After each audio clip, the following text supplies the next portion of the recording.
Good afternoon, everyone. This is the live with all the technicalities that are associated with it from Paris in the council, which just finished.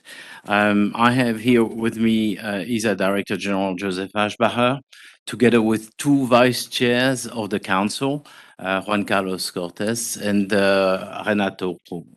So without any ado, so my name is Philippe Wilkens, I'm the head of communication, and I will be moderator of this session. So let me invite the two co-chairs to give a few statement to start. Thank you. Mr. Cortés. Thank you, Philippe. Good afternoon, everyone. Today, in the 307th session of ESA Council, the discussions have been focused on mainly 2 points. First, to evaluate the impact of the geopolitical crisis in Ukraine in the space matters. This means that ESA at large, this entails ESA member state and its executive, are working hand by hand to try to evaluate the consequences of this crisis and try to minimize the negative impact in the space matter in Europe. The second pillar of discussion has been the continuation of the preparation of next ministerial conference. This entails to propose several programs in the fields of connectivity, Earth observation, science, launcher, and so on, and to prepare through programs the evolution of ESA. ESA needs to be adapted to the new environment, need to evolve. We have an excellent frame, which is the ESA Convention. It's a text flexible enough to be in force for more than 50 years and is still valid. And I think that we are putting the first step to try to evolve ESA to the new order in space matters. Renato? Thank you, Juan Carlos. So Renato, please. Yes, thank you, Philippe. Also from my side, good afternoon.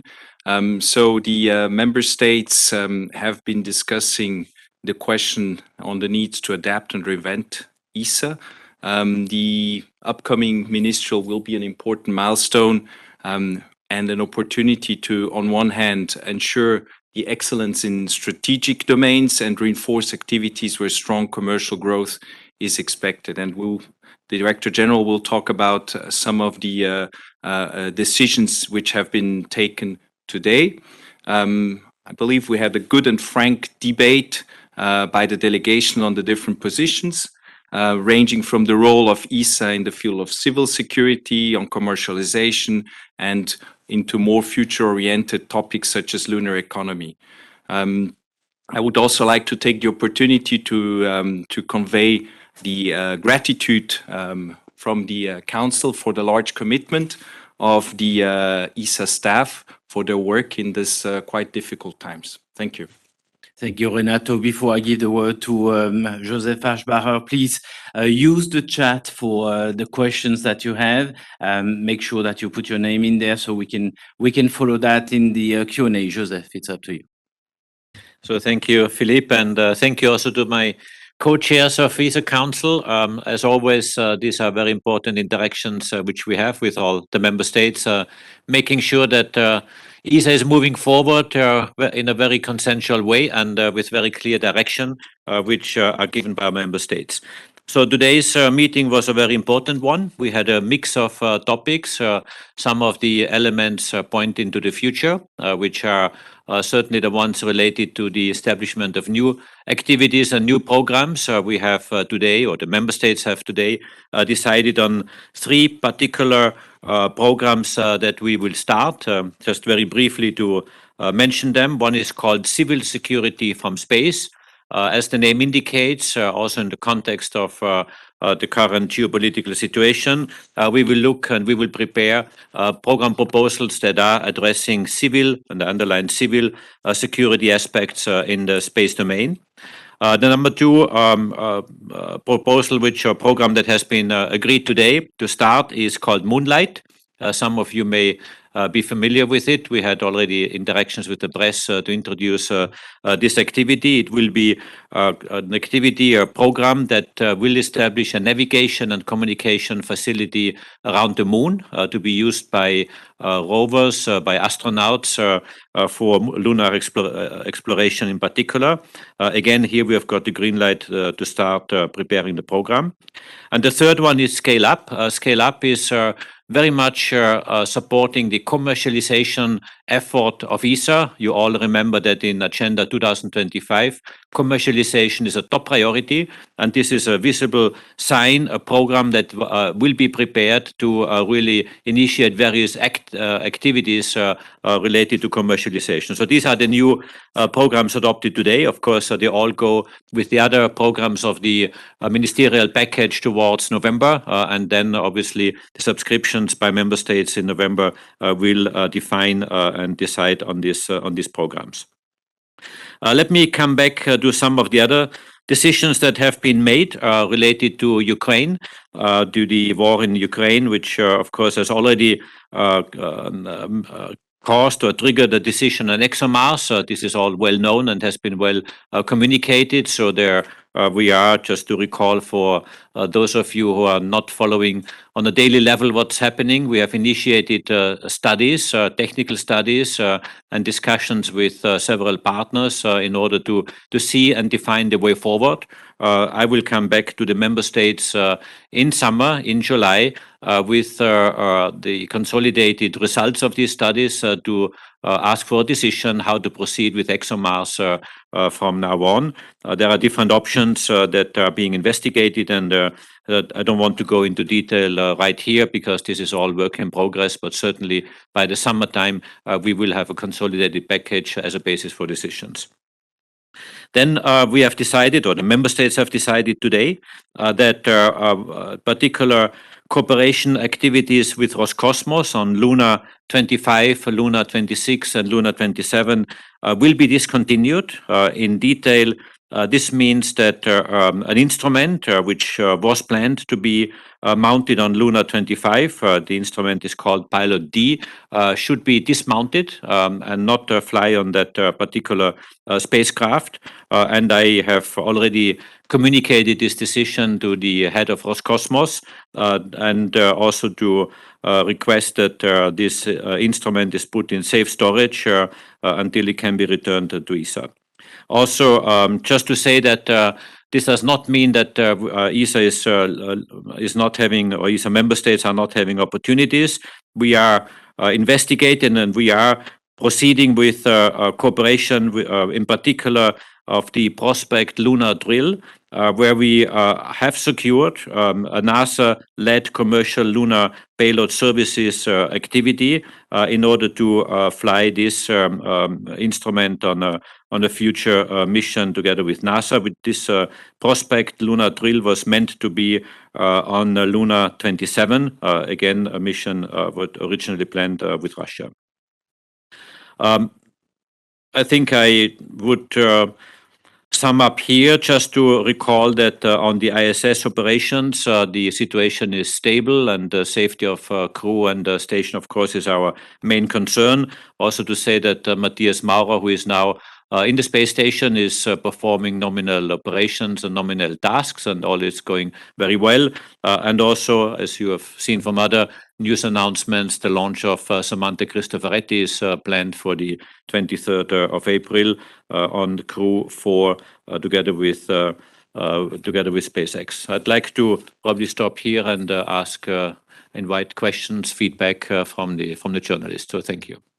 Thank you very much, Josef. The first question which I have, and by the way, we also have some of the directors here attending, so any detailed question also can be addressed to them. The first question I have is from Dimitri Zaitsev. So maybe you want to present your question, and if you have difficulties, I will take over. Please, Dimitri Zaitsev.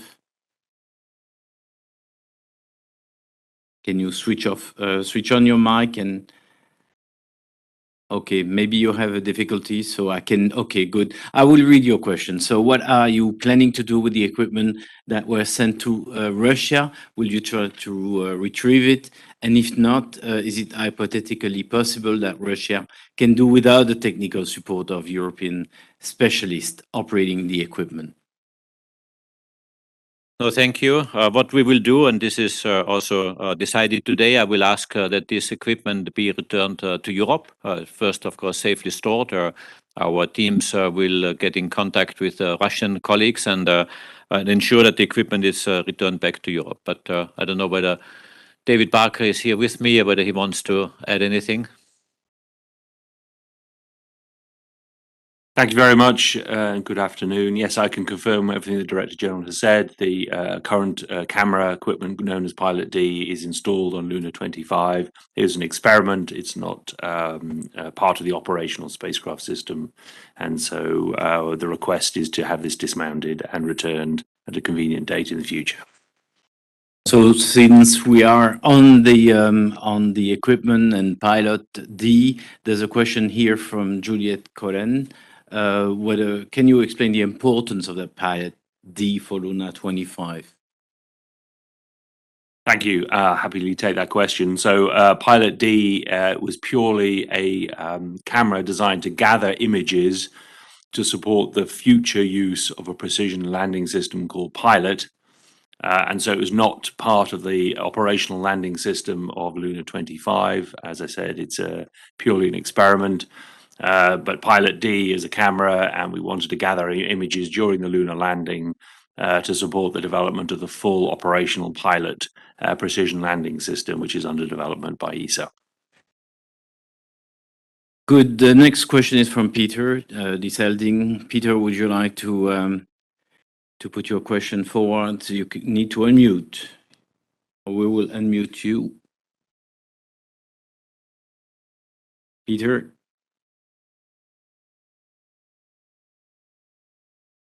Okay. It seems that we can't unmute you.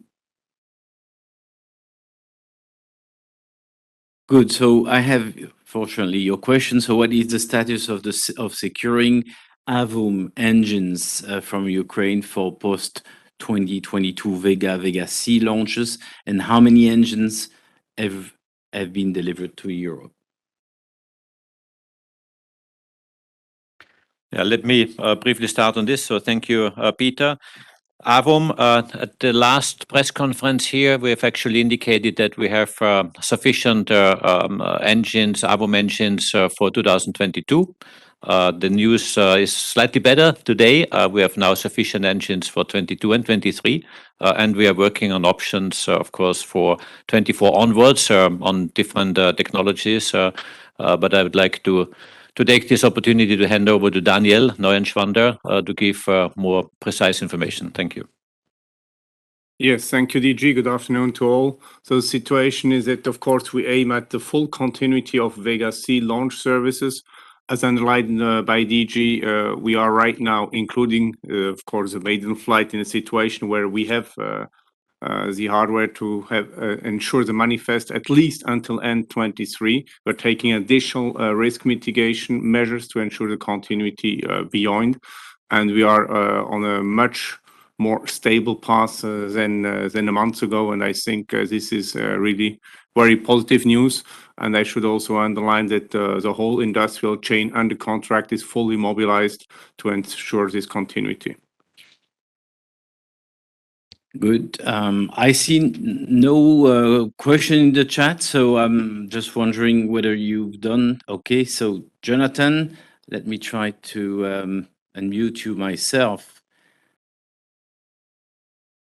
Okay. Can we unmute Jonathan? Okay, great. It works. Fantastic. Can we just have an update on Sentinel-1B? Is the mission officially over now? Because I see you're pressing ahead with 1C. And if so, how do you go about deorbiting it, making that orbit safe? Thanks a lot, Jonathan. As you can imagine, Sentinel-1B is of very much of concern to all of us, certainly also myself. So what happened is that we are still going through some of the failure assessment tests and steps. There was quite an interesting as part of these procedures which we are carrying out together with industry, but there was quite an interesting reaction at one of the many tests which we have conducted, that the power supply, the antenna power supply, which we pretty sure is the core of the problem, has come to life for a couple of seconds, 4.4 seconds to be precise, but then again switched off. So we are investigating what this means. We do assume that there's some degradation of a capacitor at the core of this problem, but we are not sure yet. So we continue our investigation. So that means that until we are 100% sure that this will not be recoverable, we will, of course, work on the satellite to take every single measure we can in order to, first of all, to perfectly understand the core of the problem, and then, if possible, of course, to revive it and to get it back into operation. Still, and I think it is fair to assume that there's a likelihood that Sentinel-1B may not be recovered or not be able to recover.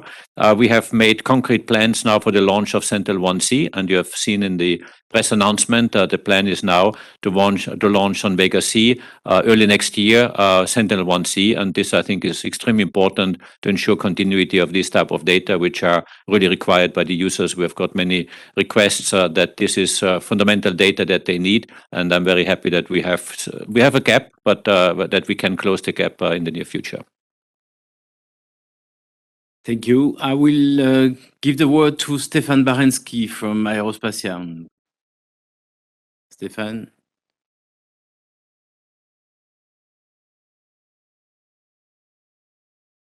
Stefan, can you hear me?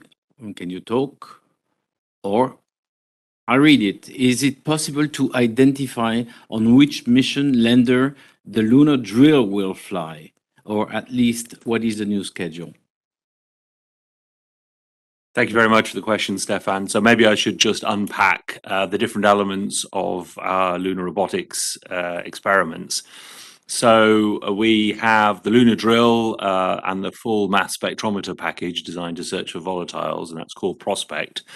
And so the flight opportunity, which the Director General has mentioned, is on one of NASA's CLIPS missions, most likely in 2025.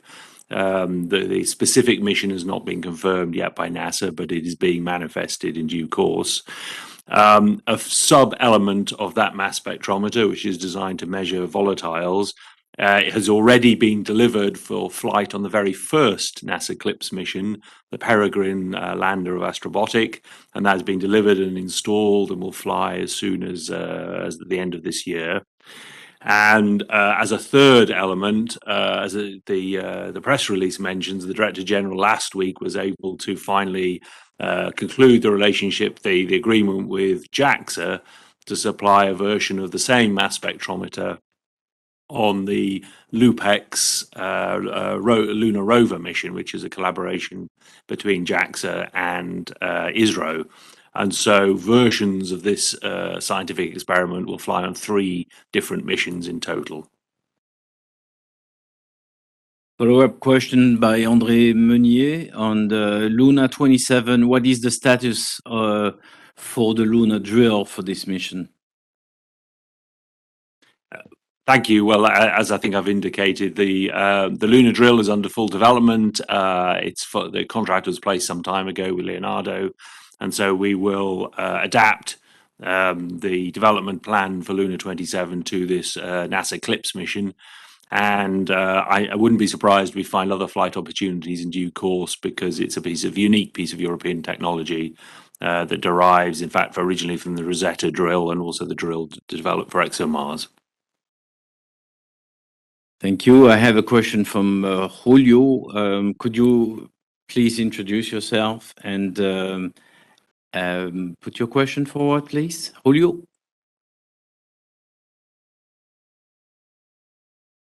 Okay, there seems to be a problem with the unmuting of our guests. So fortunately, I had a question. So Julio question is, has the council elaborate on the issue of future programs for transport of astronauts to the ISS or elsewhere, on the future of ExoMars, no longer 2022?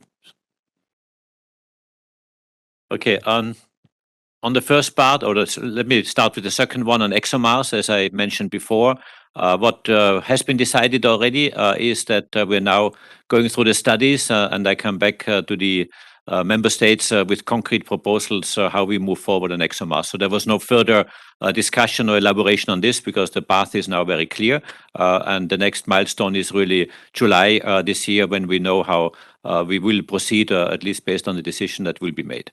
On ISS commercial operation. Again, this was discussed more or less as an update of information which we have, also coming back from Colorado Springs, where we have been quite impressed what will happen in the near future on especially commercial space stations or modules of space stations. But there was certainly no decision made on the European context. In European context, we work on the ISS scenario.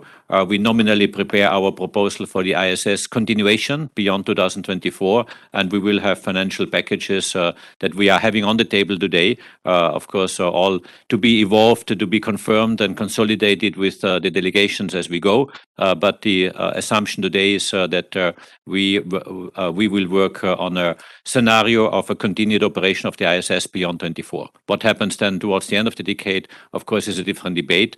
There we have a high-level group that will be starting work very soon. As you know from the Space Summit on the 16th of February, we got a mandate. ESA was asked to install this group to reflect on the future of Europe in human exploration, and certainly this is an element of it. But there we will go through quite an intense process and come back to would say to the public as we go. But the big milestone of decision will be towards the end of next year at another Space Summit, which we are planning as a follow-on of the Toulouse Space Summit.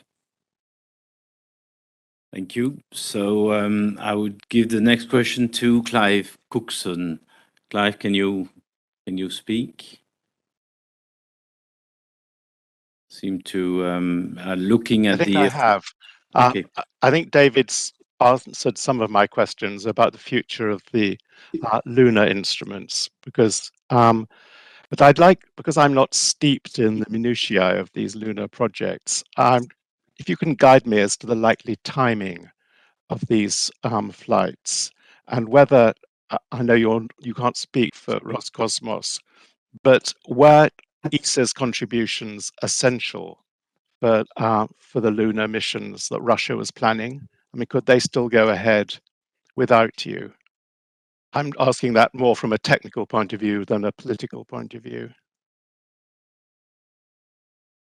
Thank you, Clive. So, in summary, as I mentioned previously, the camera that we were planning to fly on Luna 25 is purely an experiment to gather data, as not essential for the Luna 25 mission. It's fair to say that both the drill planned for Luna 27 and the precision landing and hazard avoidance system called Pilot that we were going to provide for Luna 27 was essential, the engineering point of view, an essential part of the mission. The current best date of that mission was going to be 2026, to best of our understanding. As I said, the first of our instruments, EMS, will fly on Peregrine as early as the end of this year. The NASA CLIPS mission is foreseen for 2025, and the ISRO JAXA LUPEX mission was foreseen for no earlier than 2024. So I hope that answers all your questions. If I can have a very quick follow-up, can you tell me anything about the financial implications of making these changes, and whether re-engineering of the instruments will be required? Yeah, it's a fair question, and the answer is we're working on it. I mean, the flight opportunity with the CLIPS mission was already foreseen. We've been working on it for some time, and so it's a question of redirecting the teams from the opportunity they've been working on for some time to focus onto the CLIPS opportunity. So there will be some net cost saving potentially. And on the other hand, we need to focus on the precision landing and hazard avoidance technology, the pilot technology, and find a suitable flight opportunity for that. And we may well do enhanced ground testing as well to build up confidence. Why is that important? It's because this technology is foreseen to be used on future major ESA lunar projects, such as the European Large Logistic Lander, which is foreseen to fly at the end of this decade as part of a much more ambitious long-term lunar exploration program. Thank you. Okay, so the next question is coming from Anne Bauer. Anne?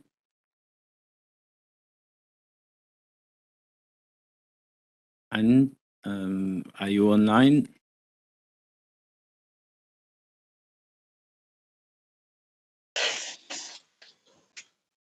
Takes a little while.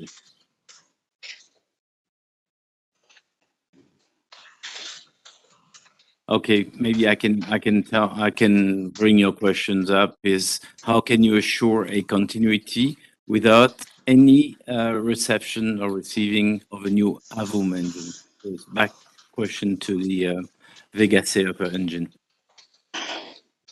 Yes, thank you. There are 3 steps here. First, of course, is to use the AVUM engine to the maximum extent possible, and there are existing industrial contracts. Second is to work on a gap filler, and for that we have put in place some studies in industry, and we are working on engine opportunities within Europe and outside of Europe, which are either tested or even better already existing and fully qualified. And the third element is, of course, to see how to accelerate M10/Vega E. And with that, we aim at bringing continuity, as mentioned before. Okay, let's invite Torsten Kriening to come on stage and give your question. Torsten? Thank you. Potentially a question for Josef. So can you give us some more details on the proposed programs, the new ones, so especially the civil security from space, and how that will be then integrated into existing programs and what it entails, whatever you can say at that stage. Thank you. No, thank you. Thank you, Torsten. The decision today is a decision that we proceed with defining the program. That means having a program proposal, discussing it, negotiating it, and eventually bringing it towards the ministerial. So some of the content, of course, will be shaped as we go. But let me give you some first thoughts or first ideas of core elements that might be included. For example, you can use satellites. It focuses mostly on the Earth observation and telecommunications aspects of space, obviously in combination with navigation where appropriate. So examples could be to really use satellite data to assess agricultural production as a consequence of the war or after the war is over, and see what is the impact of on agricultural crop production. As you know, Earth observation data are routinely used for that purpose. Of course, one would need to set up the models and the various parameters in order to have something more systematic, but this is certainly one possible application. Of course, others are dealing with monitoring of damage after the war. There will certainly be a major effort of reconstructing the country and rebuilding the country, and an element is to immediately assess damages that have been caused, physical damages, infrastructure, and so on. Certainly also on the telecommunication side, using telecommunications, telemedicine is an application where we may propose some activities. So this is all in definition now. We would also like to work with our partners in Ukraine in particular to make sure that what we propose, of course, is needed and is best serving their purposes. And this will happen in the next couple of weeks. But this is a bit the direction in which we are going. Thank you. I have a follow-up questions from Peter Dieselding to the Vice Chair. So, Peter? Yes. Am I unmuted? You're fine. Great, thank you.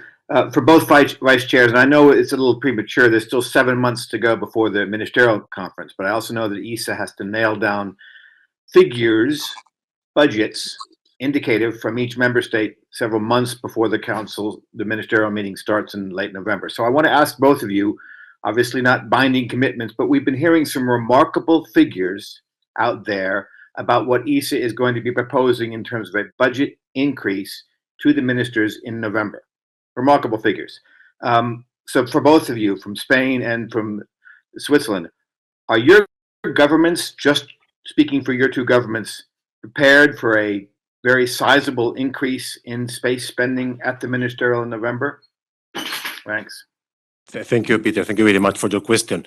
You know that in the last ministerial conference, Spain increased by 25% its budget to ESA. This was the result of the negotiation with the agency, and let's say the final result was as good as I said. What is the figure for next ministerial conference? I don't know. It's too early. You have said before. Let's say we have many months to the ministerial conference, but our mind is to try to beat the subscription in Seville. You remember that we reached more than 14 billion euro, and our intention is to try to beat this figure. Yes, thank you, Juan Carlos. Of course, we're also looking into the figures and working with our finance ministries to see how can we accommodate these different demands. Of course, we worked hard to beat Lucerne in Seville, and now we're working hard to beat Seville in Paris. Good. So that's an appetizer for the rest. We'll keep you posted, Peter, with development on the preparation. I see I'm coming to the end of the list here, but I understand Anne Bauer from Les Echos did not catch the answer on the AVUM engine. So may I ask Daniel to maybe repeat the question was about the continuity? Yes, for sure. So the point was about the continuity of the Vega launch services. There are 3 steps. First of all is, of course, to ensure to the maximum extent the use of the AVOMs, and they are existing until industrial contracts, and the industry is working on it. Second point is to work on a gap filler. And on the gap filler, we are working on different options, European options, non-European options.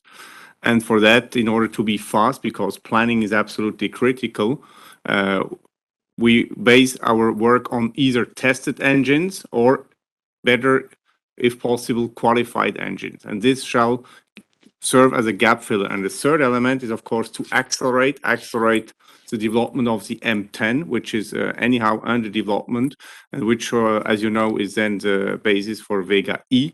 And with that, we aim at the overall continuity of the Vega launch services. Good. Thank you very much. I don't see any other question in the chat. So if there's nothing coming up in the next 10 seconds, I would like to thank the panelists and everyone, and we'll see you in about a month from now. There's a question. There's one more question. Let me see. Oh, question of Vega E. So go ahead, Stefan. Stefan Baranski.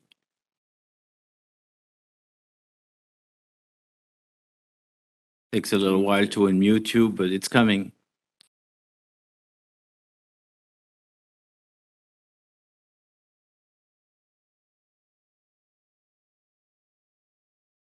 Stefan, I can't read your question since it's not on the chat. Vous m'entendez? Très bien, vas-y. Oui, I had a question regarding the ground segment for Vega E, because I had the opportunity to visit the launch pad, and there is nothing to adapt for that kind of upper stage yet. So if we speed up the M10, we may have to speed up the ground system too.